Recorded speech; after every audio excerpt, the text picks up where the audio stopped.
The champagne flute felt heavier than it should have in my hand as I stood in the corner of Citrine's gleaming dining room, watching my wife of 7 years charm a room full of people who wouldn't remember my name if their lives depended on it. The restaurant's opening night was everything Sloane had dreamed of. Exposed brick walls, Edison bulb chandeliers casting warm light over polished concrete floors, and the kind of open kitchen where celebrity chefs performed like Broadway stars. Grant, right? A woman in a designer dress that probably cost more than most people's monthly rent appeared beside me, her smile sharp enough to cut glass. You're the trial husband. The words hit me like a slap, but I kept my expression neutral. I'm sorry. What did you say? She giggled, a sound like breaking crystal. Oh, don't be embarrassed. Everyone's calling you that. You know, like a trial run before the real thing.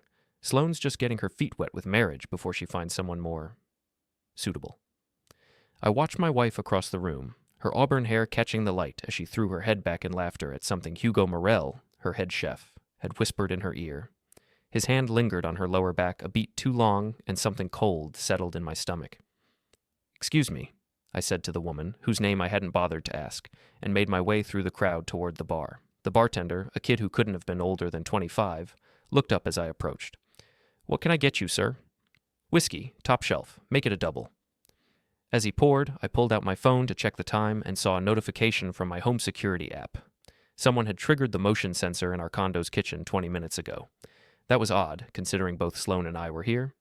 I opened the app and scrolled through the recent alerts, my finger pausing over an entry from 2 weeks ago. Motion detected. Wine storage room, 11:47 p.m. I remembered that night. Sloane had said she was doing inventory at the restaurant. Wouldn't be home until after midnight. I'd fallen asleep on the couch watching Netflix. But according to this, someone had been in our wine storage room, the converted closet where we kept our best bottles, at nearly midnight. My thumb hovered over the video file. Part of me didn't want to know. The other part, the part that had been noticing the late nights, the secretive phone calls, the way Sloane had been pulling away for months, needed to see. I tapped the file. The black and white footage was grainy but clear enough. Sloane stumbled into frame, her chef's coat unbuttoned, followed closely by Hugo. His hands were already on her waist, pulling her against him as she reached for a bottle of wine, our 2015 Barolo, the one we'd been saving for our 10th anniversary. I watched my wife of 7 years press herself against another man, watched her fingers tangle in his dark hair as he lifted her onto the counter where we'd shared breakfast just that morning. The bottle of wine sat forgotten beside them as they moved together with the familiarity of lovers, not the awkward fumbling of a first encounter. Sir? Your whiskey? I looked up to find the bartender holding my drink, concern creasing his young face. My hands were shaking. I took the glass and downed it in one burning swallow. Another, I said. Grant! Sloane's voice cut through the ambient noise of the restaurant like a knife. She appeared beside me, radiant in her success, her cheeks flushed with excitement and champagne. There you are. I've been looking everywhere for you. Have you? I slipped my phone back into my pocket and studied her face. She was beautiful, had always been beautiful, with those green eyes that had first caught my attention at a food and wine festival 8 years ago. Back then, she'd been a line cook with big dreams and bigger debts. I'd been a junior partner at Morrison & Associates, making decent money, but nothing spectacular. We'd built something together, or so I'd thought. The Times food critic is here, she continued, her voice breathless with excitement. And there's talk of a James Beard nomination already. Can you believe it? Congratulations, I said, accepting my second whiskey from the bartender. You must be thrilled. Something flickered in her expression, surprise maybe at the flatness in my tone. Are you okay? You seem distant. Just tired. It's been a long day. She studied me for a moment, then shrugged. Well, try to look a little more enthusiastic. This is important for both of us. Both of us? Right. I watched her walk away, her hips swaying in the black dress I'd bought her for her birthday last month. The same dress she'd probably worn for Hugo. Grant Ellison? I turned to find a man in his 50s extending his hand. He was tall and lean with silver hair and the kind of confidence that came from old money. Richard Blackwell, he said as we shook hands. I'm an investor. Food and beverage primarily. Your wife's restaurant is quite impressive. Thank you. Sloane's worked very hard for this.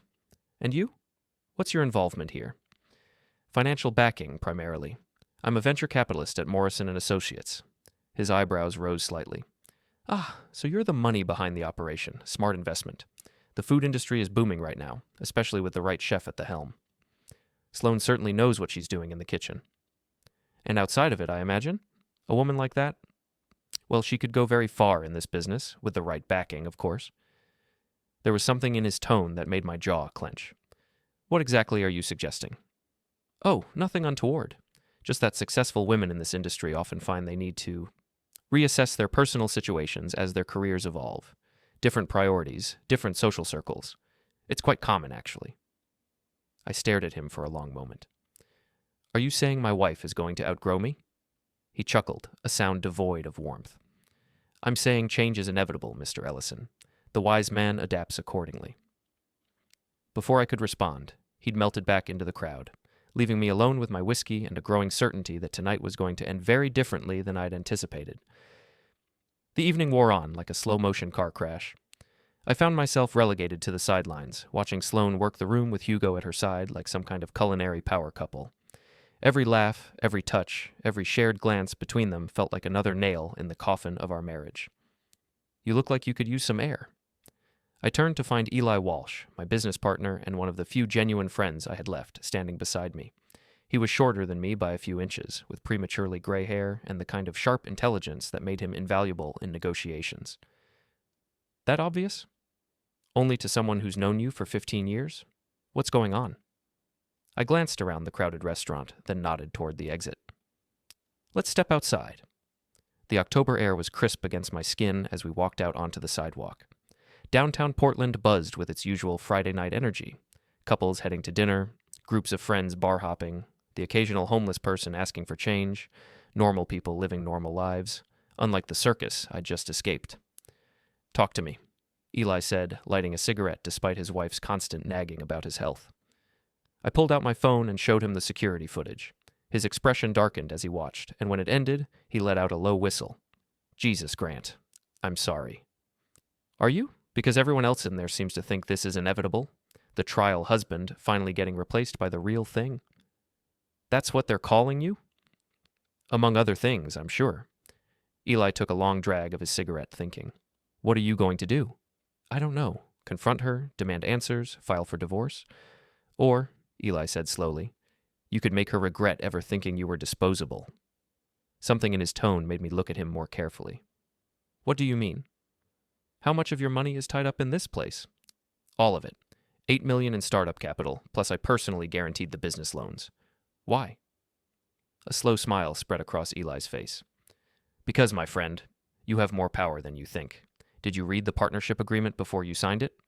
Of course I did. I'm not an idiot. Then you remember the change of leadership clause? I frowned, trying to recall the specific language. We'd negotiated that contract 18 months ago, when Sloane's dream of owning her own restaurant had started becoming a reality. I'd insisted on certain protections, given the size of my investment. The clause that allows me to freeze operational capital if the management structure changes without my consent, I said slowly. Exactly. And what would you call your wife's little affair with the head chef? A change in management structure? The implications hit me like a freight train. Eli, that's brilliant, justified, long overdue. He dropped his cigarette and crushed it under his heel. Grant, you've spent 7 years building this woman up, supporting her dreams, bankrolling her ambitions. And how does she repay you? By screwing around with some pretty boy chef and letting her friends mock you to your face. It would destroy her. Good. She destroyed your marriage first. I stared back at the restaurant through the floor-to-ceiling windows. Sloane was holding court at a table full of food critics and investors, her face animated as she described some aspect of her menu. She looked happy, successful, complete. She looked like she didn't need me anymore. The contracts are ironclad, I asked. I should know. I helped draft them. One phone call to the bank's legal department, and every credit line associated with this place gets frozen pending review. Suppliers, payroll, utilities, everything. How long would it take? For the freeze to go into effect? Maybe an hour? For the real impact to hit? Well, let's just say tonight's dinner service might get very interesting. I thought about the video on my phone, about the way Hugo had touched my wife, about the laughter of strangers who saw me as nothing more than a stepping stone in Sloane's journey to greatness. Do it, I said. Eli's grin was sharp as a blade. With pleasure. 20 minutes later, I was back inside Citrine, watching the controlled chaos of a high-end kitchen through the glass partition.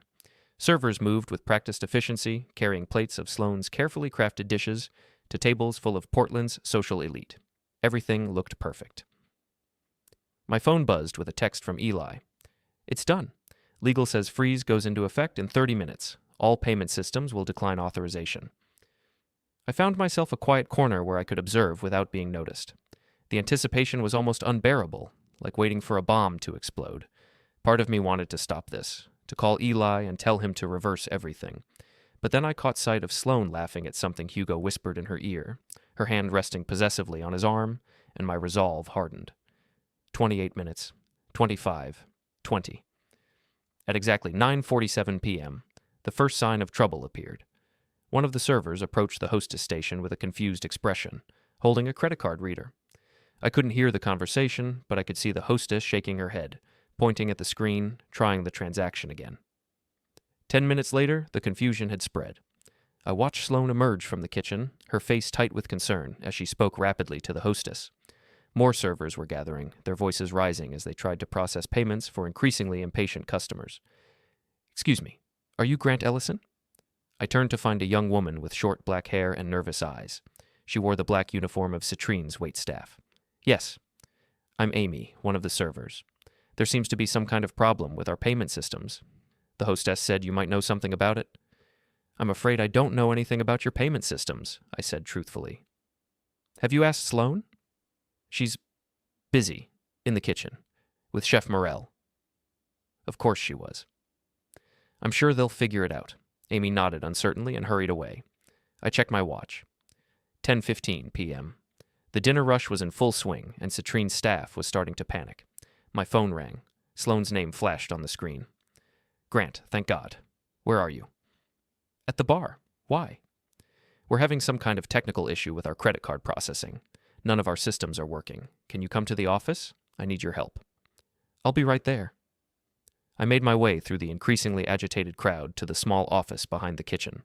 Sloane was there with Hugo, both of them hunched over a laptop, their faces illuminated by the blue glow of the screen. What seems to be the problem? I asked. Everything's being declined, Sloane said without looking up. Credit cards, debit cards, even our business account transfers. It's like someone flipped a switch and cut off all our payment processing. That's strange. Have you called the bank? Of course I called the bank. They said there's some kind of hold on our accounts pending a legal review. They wouldn't give me any details. I made a show of checking my phone. Legal review? That doesn't sound good. Grant, this is serious. We've got a full house out there, and people are starting to get angry. If we can't process payments, I'm sure it's just a misunderstanding. These things happen with new businesses. Hugo looked up from the laptop, his dark eyes flashing with anger. This isn't some accounting error. Someone did this deliberately. That's quite an accusation, I said mildly. Do you have any evidence to support it? Who else would have access to freeze our accounts? Sloane demanded. Who else has that kind of authority? I met her gaze steadily. I imagine anyone with a significant financial interest in the business would have certain protections. The color drained from her face. Grant, what did you do? Me? Nothing. I'm just a silent partner, remember? The trial husband, the placeholder until something better comes along. Hugo stepped forward, his chef's jacket stained with sauce and sweat. You snake. You did this.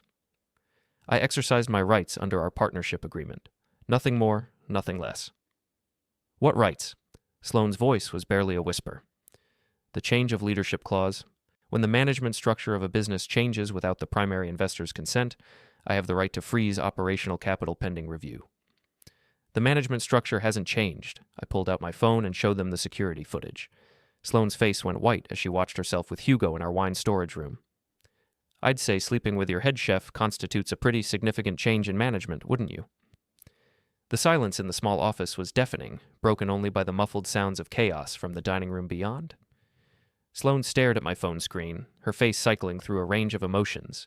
Shock, guilt, anger, and finally, cold calculation. You've been spying on me, she said. I've been protecting my investment. There's a difference. Hugo moved closer to Sloane, his hand finding her shoulder in a gesture that was both protective and possessive. This is insane. You can't destroy an entire business because your feelings got hurt. My feelings? I laughed, a sound devoid of humor. This isn't about feelings, Hugo. This is about $8 million of my money and a legally binding contract that your girlfriend signed. Grant, please. Sloane's voice took on a pleading tone I'd never heard before. We can work this out, the three of us, like adults. The three of us? I repeated. How modern. Tell me, Sloane, how long has this been going on? She glanced at Hugo, some silent communication passing between them. It's not what you think. Really? Because what I think is that my wife of 7 years has been screwing her employee in my house while I've been funding her dream restaurant. Please enlighten me as to what it actually is. Hugo stepped forward, his face flushed with anger.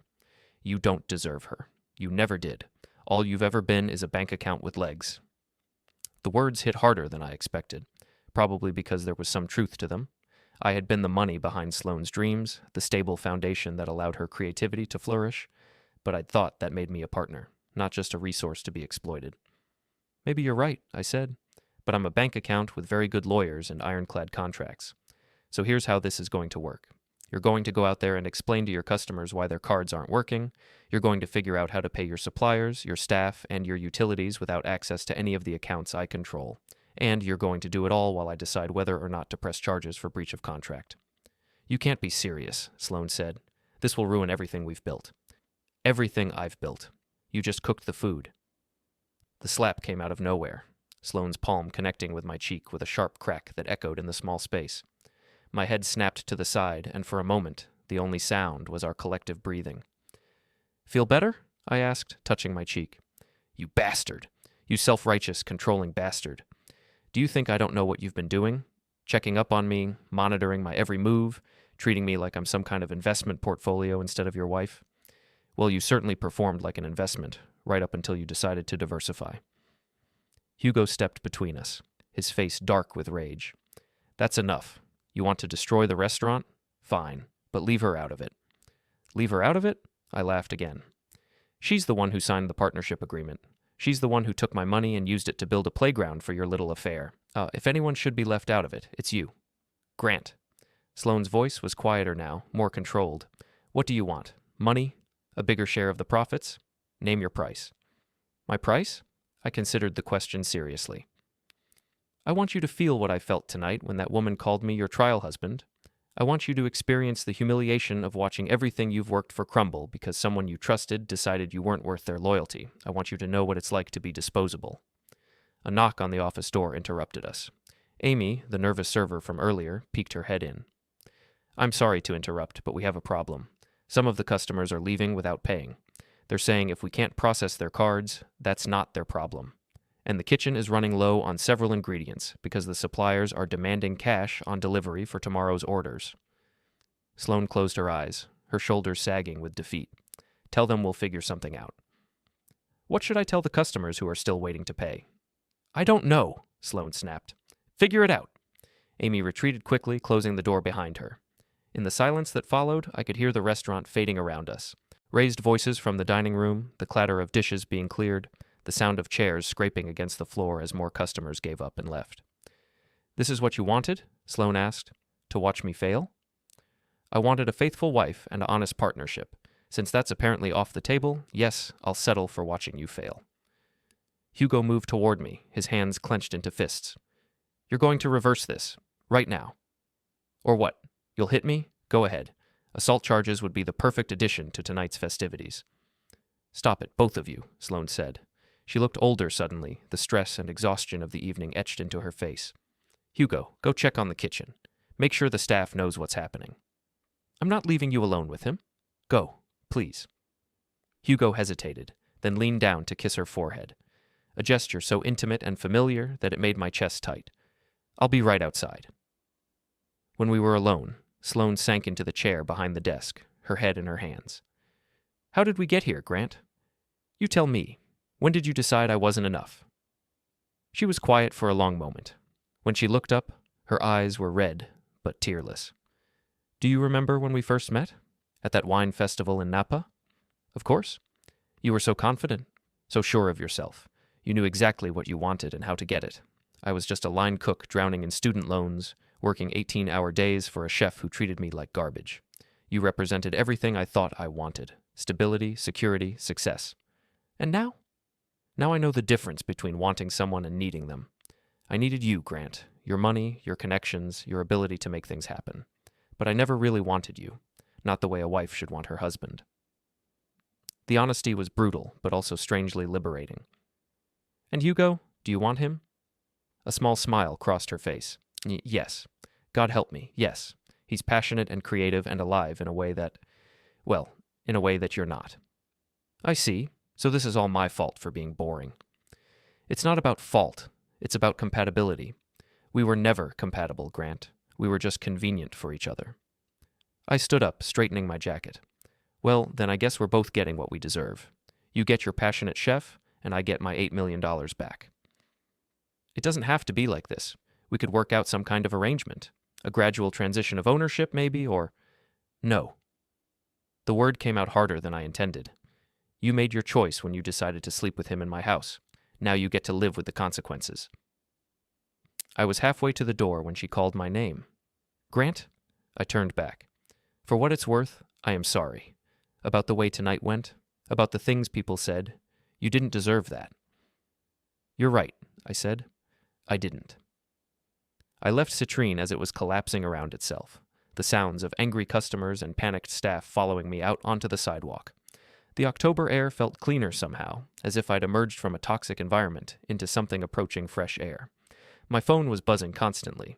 Texts from Eli asking for updates, missed calls from numbers I didn't recognize, probably reporters who'd already gotten wind of the story.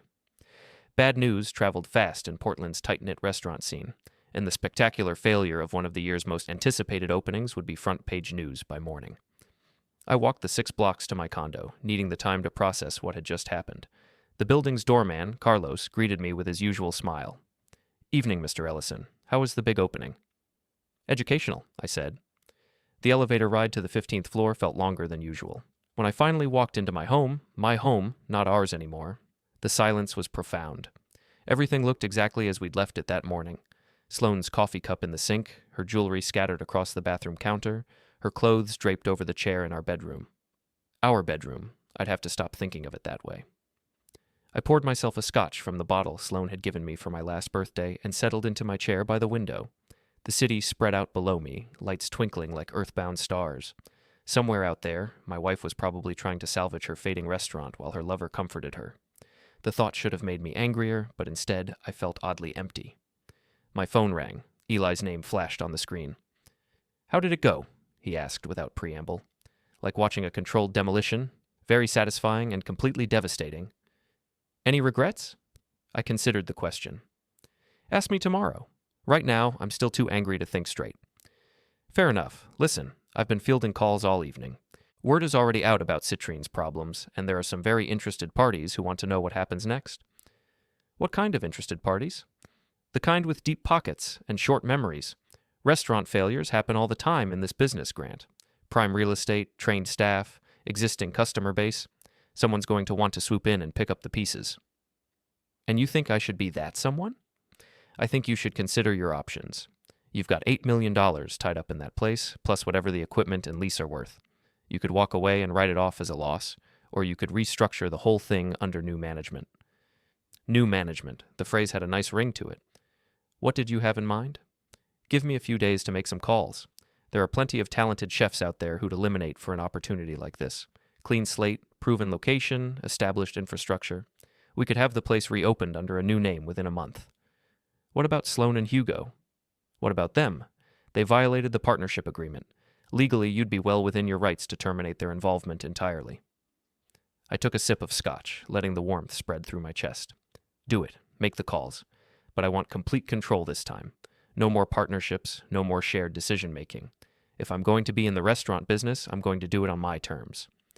Now you're talking. I'll have some preliminary proposals ready by Monday. After I hung up, I sat in the dark for a long time, thinking about the evening's events. Part of me wondered if I'd overreacted, if there might have been some other way to handle the situation. But then I remembered the laughter of strangers, the casual cruelty of being dismissed as a trial husband, the sight of my wife in another man's arms, and my resolve hardened.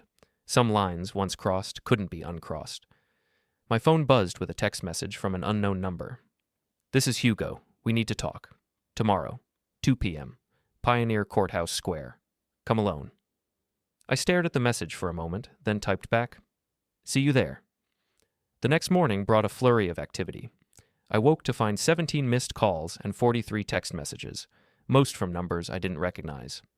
The Portland Business Journal had already posted an online article about Citrine's technical difficulties on opening night, though they hadn't yet connected the dots to my involvement. Eli arrived at my office at 9 a.m. with a stack of newspapers and a grim expression. "It's worse than we thought," he said, dropping the papers on my desk. "Or better, depending on your perspective." The headlines were brutal. Citrine's opening night disaster. Portland's hottest new restaurant goes cold. Payment problems plague anticipated opening. The Oregonian's food critic was there last night, Eli continued. She's promising a full review in tomorrow's edition, but her preliminary comments on social media are not kind. I scrolled through the tweets he showed me. Chaos in the kitchen, confusion at the register. Citrine's opening night was a masterclass in how not to run a restaurant. Another? When your payment systems fail on opening night, it's not a technical glitch, it's a sign. There's more, Eli said. I've been monitoring the restaurant's social media accounts. Customers are posting pictures of empty tables and confused staff. Someone even live-tweeted the whole meltdown. It's gone viral. What about Sloane and Hugo? Radio silence. They haven't posted anything since yesterday afternoon. I leaned back in my chair, absorbing the magnitude of what I'd set in motion. In less than 12 hours, I'd destroyed 7 years of work and planning. Sloane's reputation, her career, her dreams, all of it reduced to hashtags and negative reviews. Any second thoughts? Eli asked. None whatsoever. At 2 p.m., I was standing in Pioneer Courthouse Square, watching tourists take selfies in front of the fountain. The October sun was warm on my face, and for the first time in months, I felt genuinely relaxed. Hugo appeared right on time, looking haggard and desperate. His chef's jacket had been replaced by jeans and a wrinkled button-down shirt, and there were dark circles under his eyes. "You came," he said. "You asked me to. What do you want?" He ran a hand through his hair, a gesture I recognized from watching him work in the kitchen. "I want you to reverse what you did. Unfreeze the accounts, let us reopen, give us a chance to make this right." And why would I do that? Because Sloane doesn't deserve this. Whatever you think of me, whatever I did wrong, she's innocent. This was her dream long before I came along. Innocent? I laughed. She's been lying to me for months, Hugo. She signed contracts knowing she was planning to betray me. How exactly is that innocent? She loves you. The words hit me like a physical blow. Excuse me? She loves you. Maybe not the way you want her to, but she does love you. She talks about you all the time. Your intelligence, your loyalty, your generosity. She feels terrible about what happened. She has a funny way of showing it. She's scared. Scared of losing everything she's worked for, scared of hurting you more than she already has. That's why she couldn't end things properly. She didn't know how. I studied his face, looking for signs of deception. And what about you? Do you love her? Yes. More than I've ever loved anyone. Then you should understand why I can't let this go. If you really love her, you'd do anything to protect her, right? Even if it meant destroying someone who stood in your way? His shoulders sagged with understanding. This is about more than money, isn't it? Much more. This is about respect, about loyalty, about the fact that I spent 7 years building a life with someone who saw me as nothing more than a convenient source of funding. So what happens now? Now you both learn what it's like to lose everything. Just like I did. I turned to walk away, but Hugo grabbed my arm. Wait, what if I left? What if I disappeared, ended things with Sloane, gave you both a chance to work things out? I looked down at his hand on my arm until he released it. It's too late for that. The damage is done. Please, I'm begging you. Name your price. Whatever you want, I'll make it happen. What I want, I said quietly, is for my wife to have never slept with another man in my house. Since that's impossible, I'll settle for watching both of you pay for it. I left him standing there in the square, looking lost and defeated. As I walked back to my car, my phone rang. Sloane's name appeared on the screen. Grant, please, we need to talk. I'm listening. Not over the phone, in person. There are things I need to tell you, things that might change how you feel about all this. I doubt that. Please, one conversation. That's all I'm asking. You owe me that much. I considered hanging up, but curiosity got the better of me. Fine. One conversation. My office tomorrow at 10 a.m. Thank you. Don't thank me yet, Sloane. You might not like what I have to say. Sloane arrived at my office the next morning looking like she hadn't slept in days. Her usually perfect hair was pulled back in a messy ponytail, and she wore jeans and a sweater instead of her typical polished attire. She looked younger somehow, more vulnerable than I'd seen her in years. "Thank you for seeing me," she said, settling into the chair across from my desk. "You said there were things I needed to know. I'm listening." She took a deep breath, her hands clasped tightly in her lap. "I want to start by saying that everything you think about Hugo and me is true. We've been having an affair for 4 months. We've been planning to be together after the restaurant got established. I've been lying to you, and I'm sorry." "Okay, is that it?" "No." She looked up, meeting my eyes for the first time since she'd arrived. "There's something else. Something I should have told you a long time ago." I waited. "I'm pregnant." The words hung in the air between us like smoke. I felt my world tilt slightly, reality reshuffling itself around this new information. "Pregnant," I repeated. 8 weeks. I found out 3 days ago." "And the father?" "I don't know." Her voice was barely a whisper. "It could be yours. It could be Hugo's. The timing, it's complicated." I leaned back in my chair, processing this development. "You don't know." "We haven't been intimate very often lately, you and I. But there were a few times, around the right time frame. And Hugo and I have been careful, but not always. I honestly don't know." "Have you told him?" "Yes, last night after you left the restaurant." "And what was his reaction?" "He wants me to leave you either way. He says he'll raise the child as his own if it's yours, and obviously if it's his." She trailed off. "How convenient for him." I stood up and walked to the window, looking out at the city below. "And what do you want, Sloane?" "I want to fix this. All of it. I want to end things with Hugo. I want to save our marriage. I want to find some way to make this work." "Because you're pregnant." "Because I realize what I'm losing. You, the restaurant, everything we built together. I made a terrible mistake, Grant. I got caught up in the excitement of opening Citrine, and Hugo was there, and he made me feel alive. But that doesn't mean I want to throw away 7 years of marriage." I turned back to face her. "What about love? Do you love me, Sloane?" She was quiet for a long moment. "I love the life we have together. I love your stability, your intelligence, your unwavering support. I love that you believe in me even when I don't believe in myself." "That's not what I asked." "I know." Her voice was barely audible. "I don't know if I love you the way a wife should love her husband. I don't know if I ever did, but I want to try. If you'll let me." I sat back down, studying her face. She looked sincere, desperate even, but I'd learned not to trust appearances where Sloane was concerned. "Let's say I believe you," I said. "Let's say I unfreeze the accounts, we reopen the restaurant. You end things with Hugo, and we try to work on our marriage. What happens when the baby is born and we find out it's his? Then we'll deal with that when it happens. No, we'll deal with it now.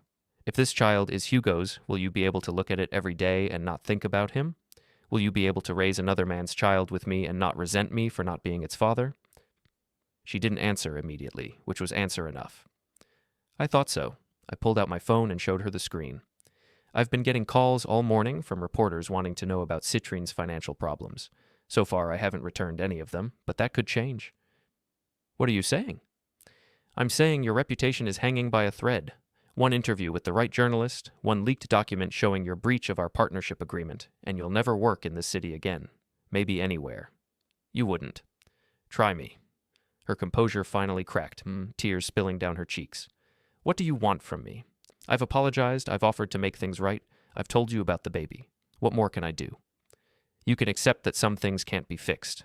You can stop trying to manipulate me into cleaning up the mess you made.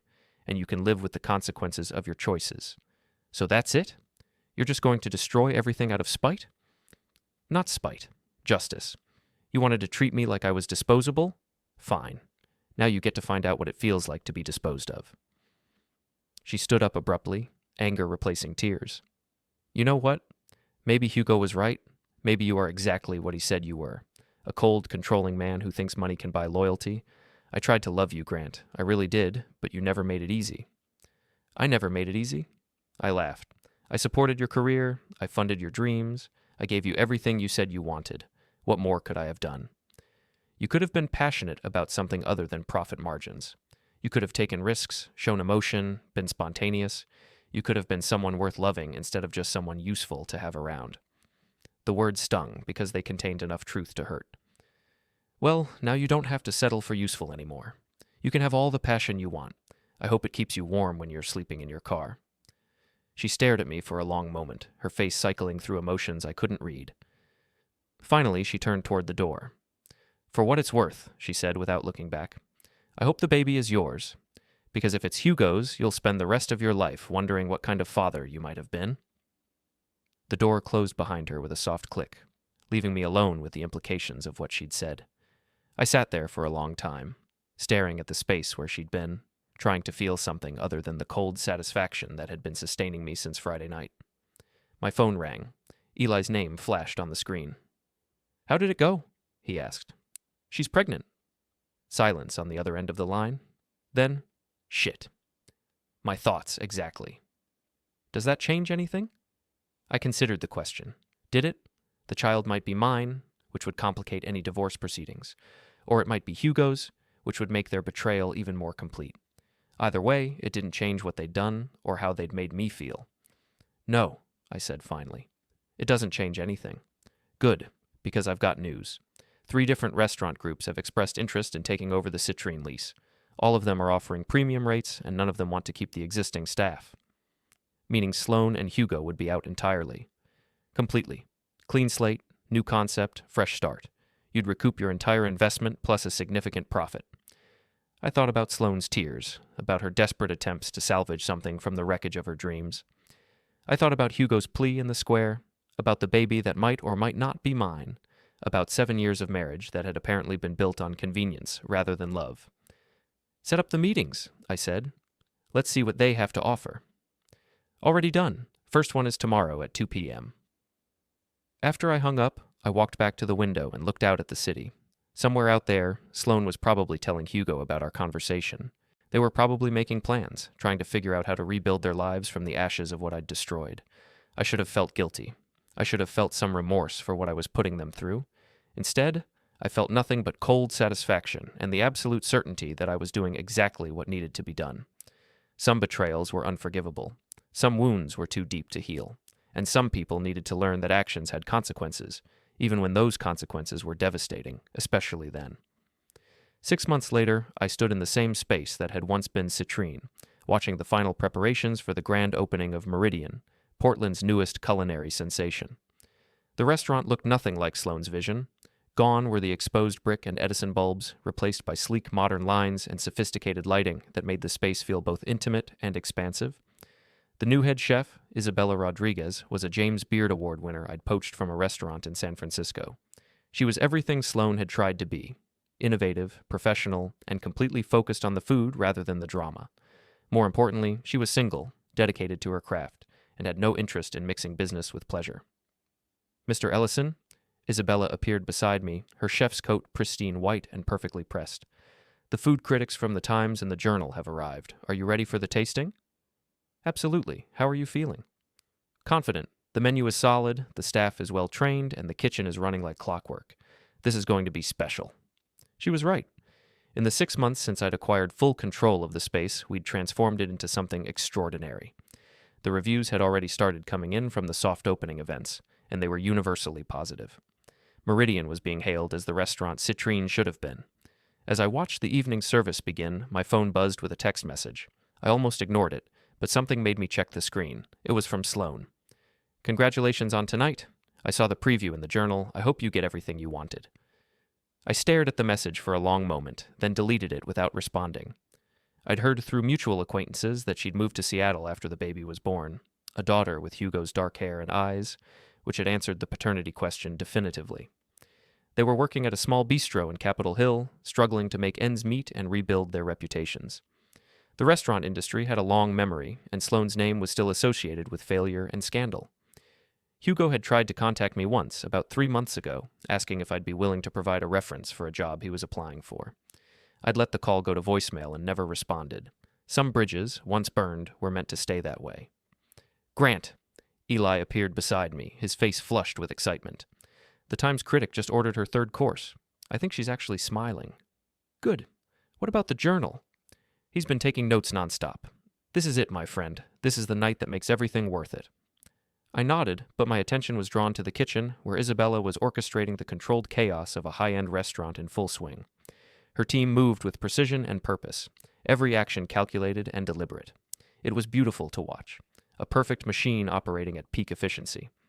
This was what Sloane had never understood. Success wasn't about passion or spontaneity or following your heart. It was about discipline, preparation, and the willingness to make hard choices when they needed to be made. It was about understanding that some things, loyalty, respect, trust, were more valuable than any amount of money or fame. She'd thrown all of that away for a few stolen moments with a man who'd ultimately proven to be as unreliable as she was. Now she was living with the consequences while I was standing in the restaurant that should have been hers, watching my investment pay dividends she'd never see. The irony wasn't lost on me. As the evening wore on and the reviews continued to pour in, 5 stars from the Times, 4.5 from the Journal, glowing social media posts from food bloggers and local celebrities, I found myself thinking about the night this had all started. The trial husband, standing alone in the corner while his wife charmed a room full of strangers. That man was gone now, replaced by someone harder and more calculating. Someone who understood that in the end, the only person you could truly count on was yourself. My phone rang. Isabella's name flashed on the screen. "Grant, you need to get down here. The Times critic wants to meet you." I straightened my tie and headed toward the dining room, toward the success I'd built from the ashes of my marriage. Behind me, the kitchen hummed with activity, the sound of a dream finally realized. Not Sloane's dream, mine. And it tasted perfect.